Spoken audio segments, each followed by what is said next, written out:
Hello, hello, hello. I'm very excited to be doing this first live get together with everyone whom might be present here. Thanks a lot for being here. I really appreciate your interest in the subject. And since this is the first monthly get together, I wanted to kind of set the scene and welcome all of you. And hopefully, this will be an ongoing, well, not hopefully, definitely, it's going to be an ongoing uh, event that's going to take place on a monthly basis. That's right, on a monthly basis. And I think that it's really, really important that we keep in touch and touch base every month, so that we can kind of get things sorted in a way that we can gather, collect our ideas together, and work together to improve and to address the topics that we're going to be talking about across these months. So, without further ado, I'd like to, yes, address some of these things that have been a constant presence in my life. So, again, welcome to the first monthly get together ever. And I'm really excited for this because what I really want to get out of this is to build a lasting community that will support each other and in no way discriminate against one another, but to allow for us to create conversations that might help all the category, like the teacher category in general across the globe. Okay, so let's get into um, what we're going to, address, what the topic of this first event is all about. So, negative perception of non-native English teachers. So, I have started fighting discrimination in ELT way back. However, I'm actively doing something about it since, I would say, July, August of this year.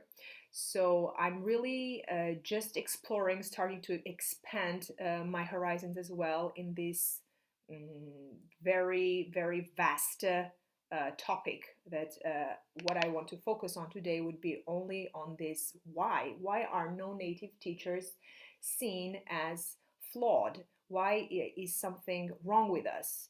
Why do we get compared to native English speakers? Or why do people address us with she's a teacher, she's non-native, but she has a very good level of English? Why is that done? Why is it so? I've asked my questions. I've asked these questions to myself for the longest time, and only now I am reflecting on this, like seriously sitting down and thinking about why this has come to be. Why are we in this category?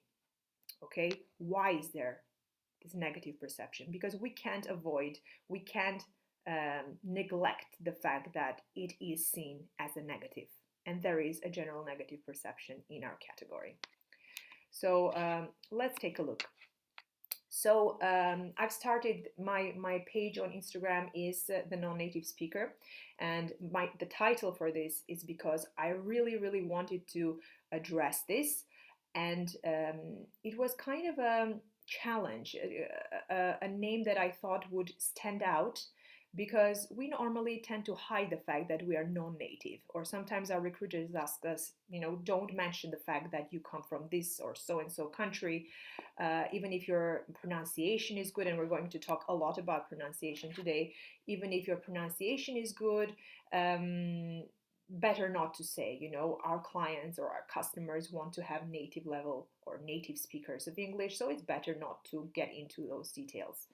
So, having shared some of these posts, I have also come across some comments which are more like popular beliefs. I think I really cherish these comments from everyone, because I think that if you take the time to kind of type out a comment on your phone when you're reading something, even if you're typing out like a negative comment, I find those very precious. Like some people would come in and say things that would totally, be the opposite of what I'm, what I stand for.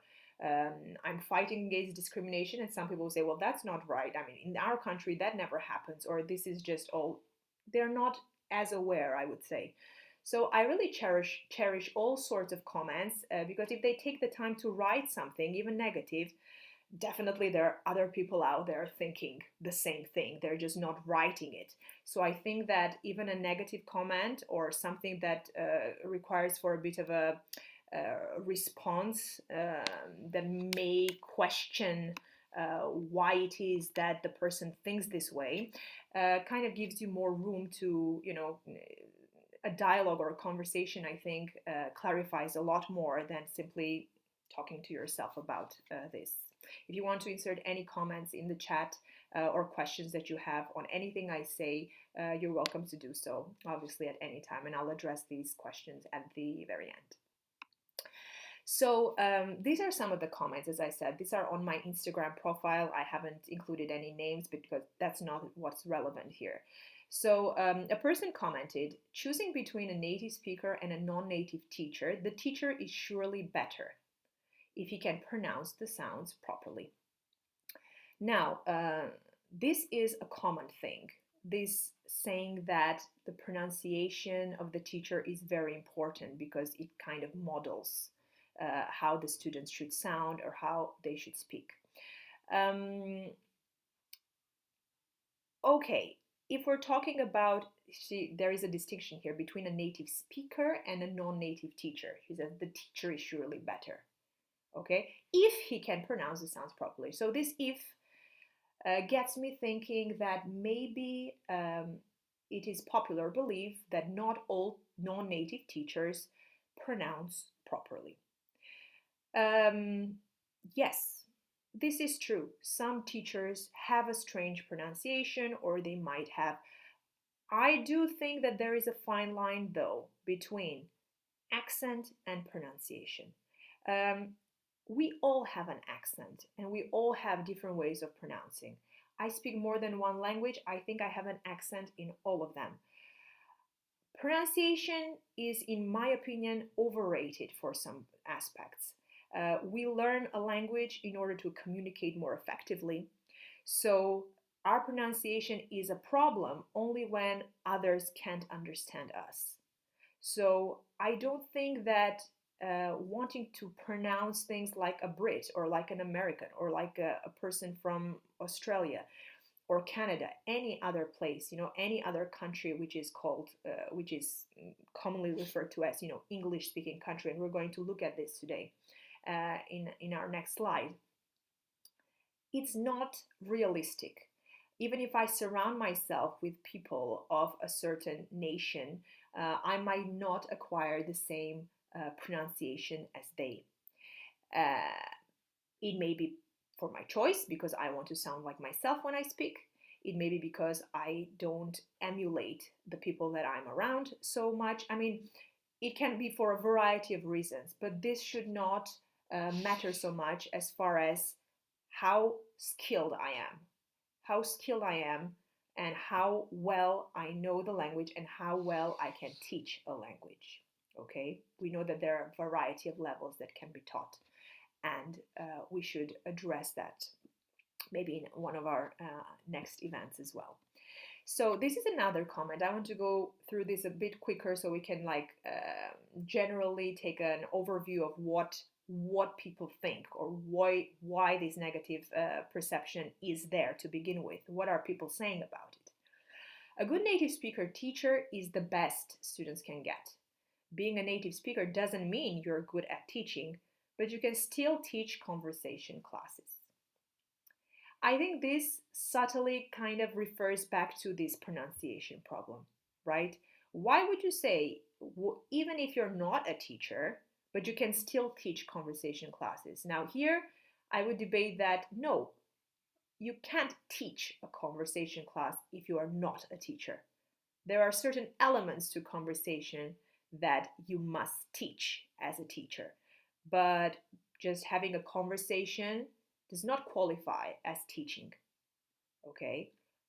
If you think of the world around you, you can have different conversations in your day in your L1, and you can find varieties of that language, and you could have the average person using very simple language. You have the average person that might not know their tenses so well and make grammatical errors. What are we talking about here? Do we just assume that a person born in a specific country knows that language to a level, a proficiency that is higher than that of a teacher? I question that. I question that a lot. I think for pronunciation, a native speaker or teacher is very useful. Of course, there are also non-native teachers who pronounce all the sounds correctly. They would be equally as good, but there are also many who don't. And to be able to actually pronounce the sounds of your target language correctly, you need to hear them correctly pronounced and have someone correct you. So the general idea here, I think we should really focus on this comment because it has very constructive, I think, thoughts here, you know. Again, there is this common kind of accepted knowledge that native speakers' pronunciations are perfect. I was planning on making a sort of a reel or a collection of videos of all these very hard accents of native speakers and see if anyone would want their teacher to have this pronunciation, you know, the teachers pronouncing in this way and what exactly they would understand. Say if you were an A2 level student and you had, you know, a Scottish accent, a teacher with a Scottish accent. I find it hard to understand, I'd admit, and I think I have been exposed to a variety of Englishes in my life.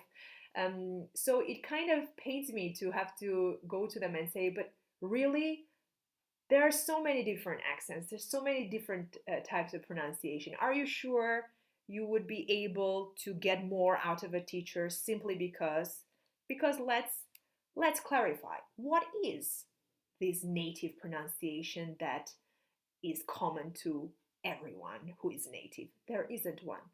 There isn't one pronunciation type. There isn't one accent type. And I cannot stress this enough. We'll talk about when I need to stress this, but yeah, I cannot stress this enough, you guys. Again, anything you want to add, just please drop them in the comments and I'll get to them in a minute. So, again, like I said, pronunciation is key, focal point. They would be equally as good, these teachers, okay, even if they're non-native, but there are so many who are not. That is true. That is true. There are teachers who are not as good, and yet they have a teacher qualification, and we're going to address that in a minute. So the part of, you know, pronunciation, I laugh at this a little because, you know, there is this oblivious aspect to the fact that people still think, I think if you're not obviously a teacher and you've never had gone to teacher training, that if someone corrects you, then you learn. And we could debate on this, like we could discuss this for a very, very long time, because we do know as teachers, we often correct pronunciation, but we don't get immediate results, and sometimes we don't get results at all. And we can continue on and on to make the same corrections, and yet you know, this correcting doesn't mean learning, it doesn't mean acquiring. So as much as some students think and want to be even interrupted mid conversation to be corrected on their pronunciation, we know this not to always be a quick fix, right? So we know this, and I think that slowly we should let them realize that it's not the correcting that's going to, or the constant battering a correct pronunciation out of a student that's going to fix it.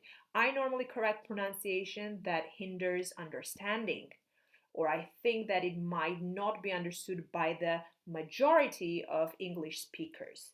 And when I make this type of distinction, I don't think what country that speaker would be from. I'm thinking more generally, how well will my student communicate? How effectively can they communicate? So that even if there is a pronunciation error, They can still either paraphrase or say another word, say someone doesn't understand them.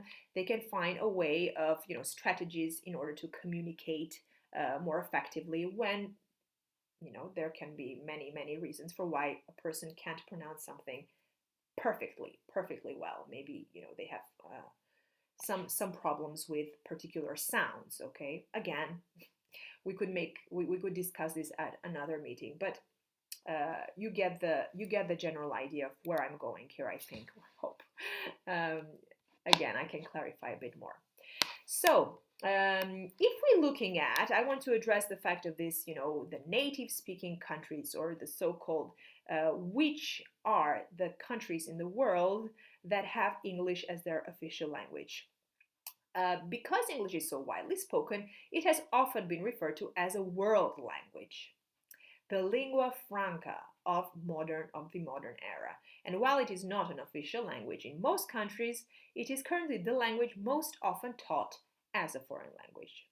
Okay, so I think this discourse on native speakerism can be made for many languages, if not all. Yes, like common beliefs that if you're teaching Spanish, you have to be born either in Spain or Argentina. I'm sure this comes up as well, And if you were born, it's often addressed as you have to possess a skill set if you were born in a certain location. It's not something that we evaluate, even if it's for any other occupation. We can say, sorry for the confusion here in my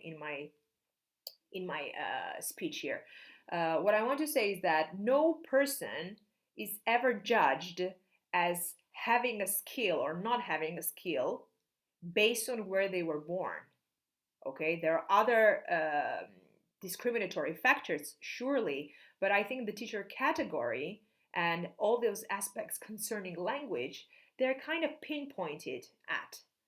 And say if you were born in China, no one expects you to be considered a native level speaker. Okay, I got kicked out of my own presentation here. I don't know why.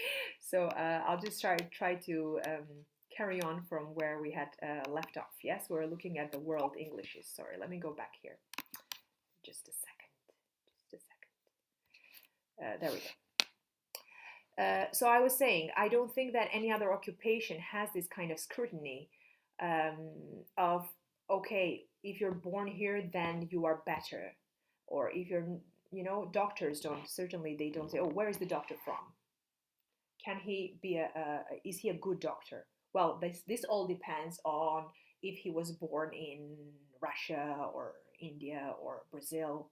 We don't get this. However, in the teaching profession, it's determining. It's determining. It determines how well you're going to do in your career at times, and this is what bothers me.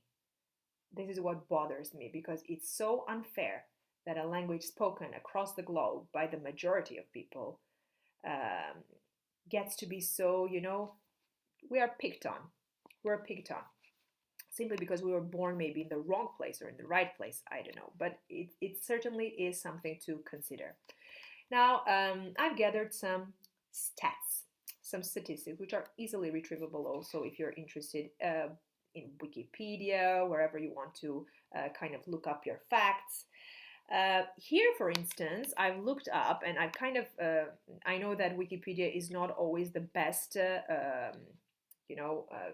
reliable website that you could go to, but I verified that their actual references and the numbers that have been analyzed here have actually some sort of a background research on it, and they are confirmed by more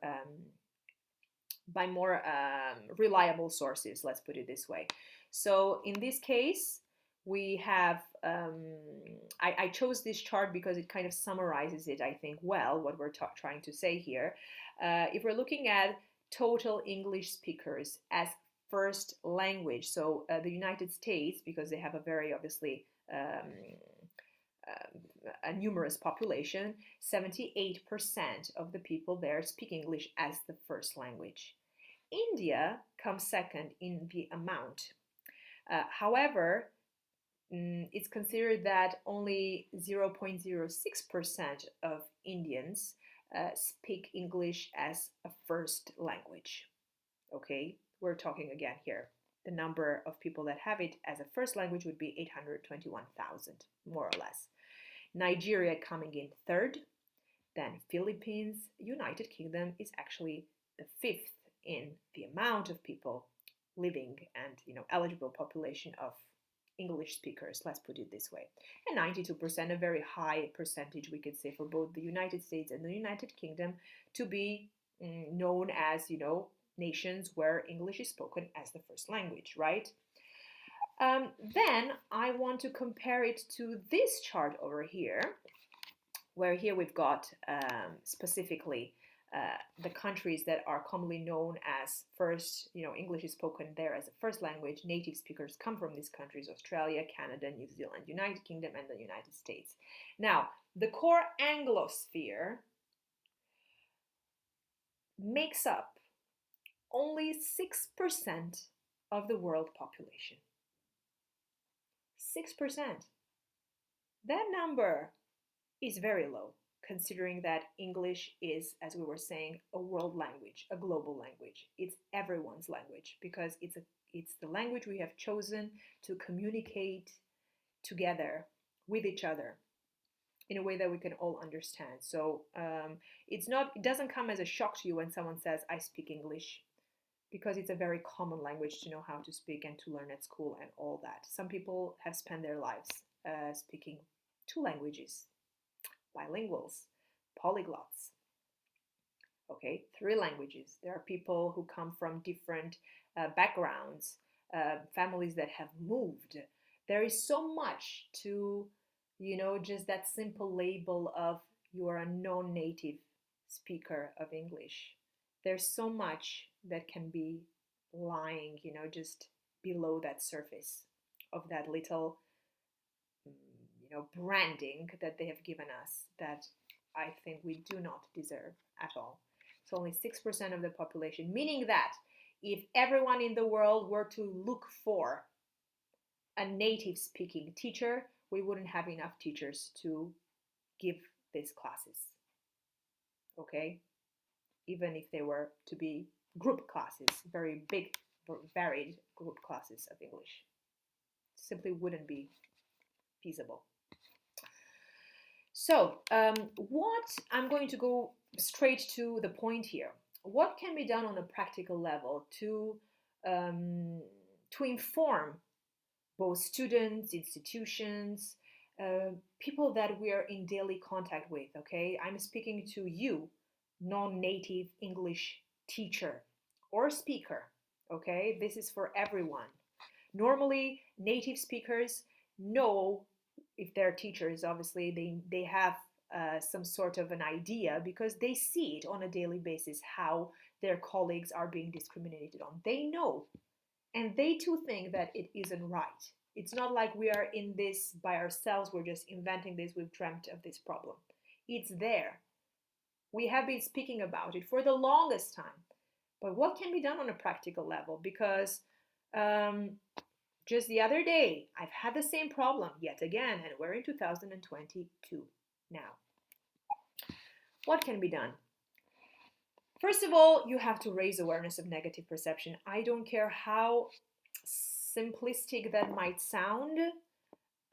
You need to address this problem, whether it means you speak to the people in front of you, you tell the person or the person who has written the ad or the association that has put something out, I don't care who it is. You guys say, do you realize that by saying this or by including this in your ad, you're actually discriminating? You're actually excluding this person from the category? What tells you that this option, these words that you have chosen, are the best words to communicate effectively what exactly it is you are searching for? Ask the people around you if they understand what mother tongue speaker is. I myself cannot be considered a mother tongue speaker of English. My parents did not speak to me in English when I was growing up. However, English was my first language at school. It is the language I know, I would say, best of all. I would say it is my first language. I speak in English with my son. So my son, in his turn, would be a mother tongue speaker. He wouldn't. He would be a bilingual if we're going to like categorize and give a label. He would be bilingual. He speaks Italian and English at the same time. He wouldn't know the difference. Talk about the problems with clear examples like the one that I just gave you and reflect on why this person might think that. It may be because at school they've had a bad teacher. They've had in Italian school systems, it's very common to have an English teacher who is Italian, because you need to have certain qualifications that you would get from an Italian school, and then you are di ruolo, so you cover um, a class, you cover you have a job occupation, and so it's there for, I don't know, permanent placement, so for a lifetime, let's say. However, maybe you have completed your university course, yet you haven't been taught pronunciation. That is also a possibility.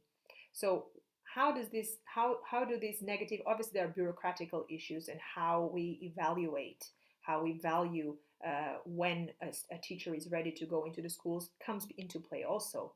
Like, how can I'm sorry if I'm digressing here a little bit, but if you want a so-called non-native teacher who has had their education or has had their formation through an Italian school, but who's had obviously good teachers, yeah, university teachers who were native speakers or so-called native speakers, how is it that they haven't provided the correct formal good pronunciation that then they themselves somehow didn't teach to their own students? I don't get. There is a sort of a contradiction in this cycle, okay? Because if you are hiring native speakers, native speaking teachers to teach at university, how is it that their correct model of pronunciation is not adopted by their students? Is it because simply they were not born, so they cannot be taught perfectly to be able to teach pronunciation correctly? I'm addressing again pronunciation because it's a topic that comes out like most frequently when you're comparing native to non-native. Okay. So what we have at school, in the school, public and private school systems, is that you have a teacher who is not native, and that teacher, it's almost like taken for granted that he or she cannot teach pronunciation well, and so we need a model pronunciation. And so there is another teacher who is a native that comes in and does like an hour lesson with the classes, and she models or he models the pronunciation, the correct pronunciation, and these students finally learn a better, they have a better model to follow. My question is, who are these? I mean, how do they choose what native pronunciation? Because they're varied. Yes. I mean, we do realize this, but how people, the common person does not reflect on this. And it's not because they are ignorant or they are refusing something, that they simply don't take the time because they don't ask themselves the right questions. We are the ones who should be asking ourselves these questions. And we should find a more effective way to communicate it to everybody, because we've had the time and we're the ones suffering silently and kind of letting things slide. Like, okay, I still have a job. It's not, there's a high demand of English teachers out there. I'll get my students in any case. True? Holler if you think that what I'm saying here makes sense. So these are some suggestions. You can expand on them as much as you want. What can be done on a bureaucratic level? Okay, how can we enforce the fact that when I do get a qualified status of being a teacher, I'm actually respected as such, and no one is going to kind of do some digging around to find where I was born, where I spent my holidays, and to try to figure out how well do I know this language. Okay, even for recruiters, I mean, I'm going to be open about this. if there are so many teachers that have a teacher qualification, yet are incomprehensible. I can say the same for native.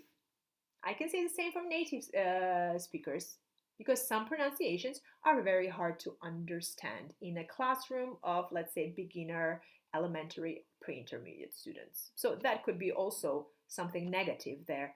But what gets, again, scrutinized is, again, the non-native, which is unfair. What can be done on a bureaucratic level to kind of and I'm sorry, I'm going back and forth because I'm getting ideas. That's the whole idea of this monthly get together. Because as I speak, I'm thinking of so many more aspects that I could kind of touch on, and I have a long list of things that I would like to address. So, say I want to make this point. Say I'm a recruiter and I have a candidate and I see that, okay, they are from their name or from what's written or whatever, I see that this is probably a non-native speaker. So I can't let that stop me from meeting this person. The same way I can't just hire someone based off, the place of birth. So I do advise to meet this candidate, but to at least give a chance to this candidate to express himself or herself. You never know. Some strange name might reveal to be a very great professor. Okay? We can't limit ourselves from these misconceptions and beliefs that we have, And it is true, I repeat, that some non-native teachers don't have the right pronunciation or they might make mistakes. We can discuss in another point whether this is such an important aspect to make some mistakes here and there.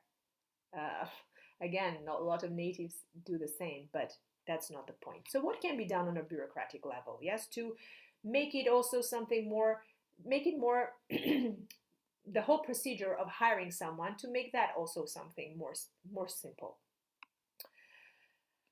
Require that teacher qualifications state that teachers awarded with a CELTA, delta, whatever award that you might be getting, are to be considered apt to teach. Okay, I don't know if I'll get the chance to speak to any of the people who matter in the field, but I really, really do plan to do so. I personally have a delta. I still get asked if I have the CELTA. So sometimes I know it's very prestigious across the globe. It's not so much in Italy. No one values this as much as even to say you must be good at English since you have the delta. And the delta, in its statement, so I found, because someone has gone through it very well to see if that kind of proves my level of English, it's not a certification that proves you know English to a certain level. At university, for example, in Italy, they kind of attributed a C1 level to me because I haven't done any kind of proficiency test, which I want to do, just, to see for myself even, where am I placed here? I've been teaching English for the past 13 years. I would like to see, where do I fall? Where do I stand? How proficient I am in that language. I thought that having a teacher qualification would be better. I mean, that would definitely confirm my knowledge of English, but it isn't so. I mean, it's not black on white, it's not on paper that it actually is better. It's not. It's not. People still ask me, what level of English do I know? Why don't you take the IELTS? I've been asked by recruiters and by my boss.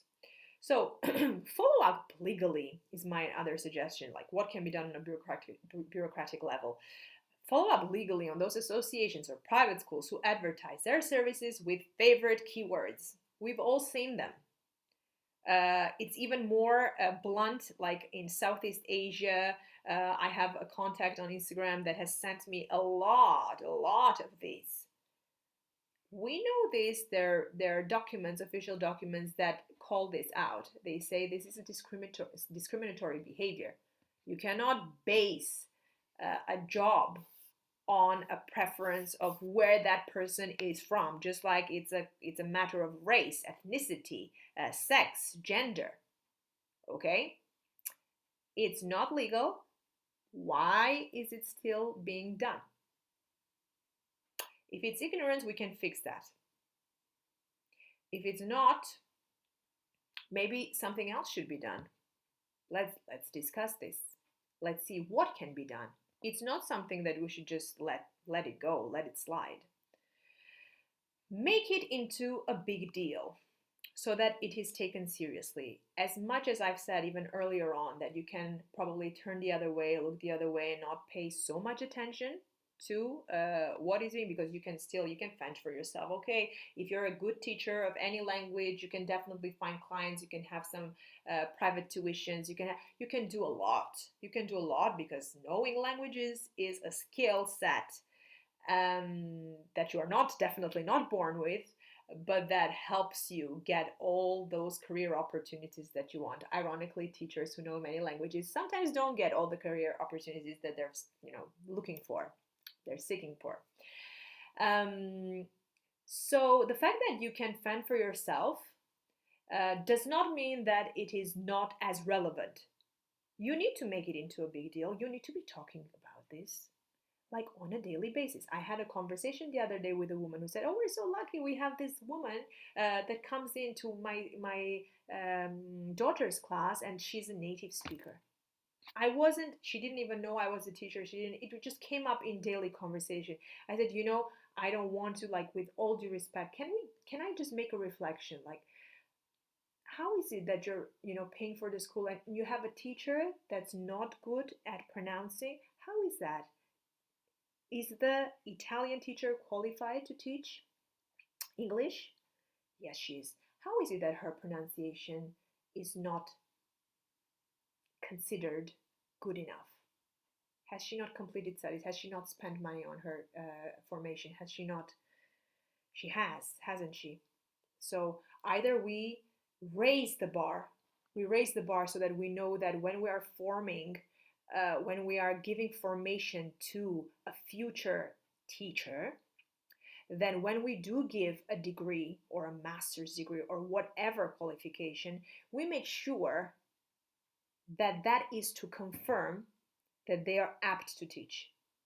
It's not something that can be just handed out to anyone because they've studied 10 years instead of 2, whether it is because they're good at all the other subjects. So we have to also kind of wake up and smell the coffee and see, okay, who are we giving this CELTA to? Yes, CELTA, for instance, is a 4-week course. Any native speaker doing it, I mean, we know, with a bit of hard work, can get it. Is that enough to be recognized as a teacher? I would say it's better than being a simply native speaker, backpack traveler, someone who finds work on and off as a teacher, even though they're not. I would say candidates who have, taken CELTA seriously have gotten a lot out of it. And they could have upgraded their knowledge and formation. They could have been experienced teachers already while taking the CELTA. So I'm not saying the qualification, it's not the title that does everything. But if we are to give a title, then that title should mean a lot rather than a little. It should mean all. It should make all the difference. Because it should offer at least a job opportunity. It should be more likely for someone who has a qualification to get a job and not the other way around. Okay, so these were my thoughts, but this is just the beginning of what we can address during our monthly get-togethers. I really want you, and even if you're watching this at a later stage, if you're watching a recording of this, please, let's share ideas. Let's share our ideas, whether it's, this thing made me think about, I saw this ad and it made me reflect on how we are perceived, or this might be the problem. Let's build a community. I'm sure that, there's so many teachers out there. There's so many great forums. There's so many great teacher communities, but they kind of stop at let's exchange resources, and which is great, which is totally great. But can we reflect like on the big picture? How are we being, how are our colleagues being valued? Why are we in? We're not in a competition. Let's build a community where we get to reflect on it and take daily action, even if it's just like a self-reflection, a self-evaluation. I catch myself now when I kind of discriminate, because we all have this. It's not like it's something that we can be ashamed of it, but we can also be ashamed of it, but then do something about it so that we don't discriminate in our turn, right? If one day I should become a recruiter, I don't want to stop at a person's CV, okay, or resume, as you want to prefer, as you wish to call it. Let's gather material on all the messed up things, for lack of a better word, related that we see that are related to ELT. Let's call it out. Let's gather all these things and comment on them and see what other people think. Let's speak up. Let's speak up. It's really important that we do. It's really important that we talk to each other and reflect, because if there's no reflection, there can be no action, in my opinion. So thank you for following as long as you have, and I hope that I'll go get to the answering questions, and I can't wait to meet you next month. It's going to be on the 5th of March. I can already tell you the date for next month's meeting, and I hope I'll see you there. Okay? Thanks a lot. I'll get to the questions right away.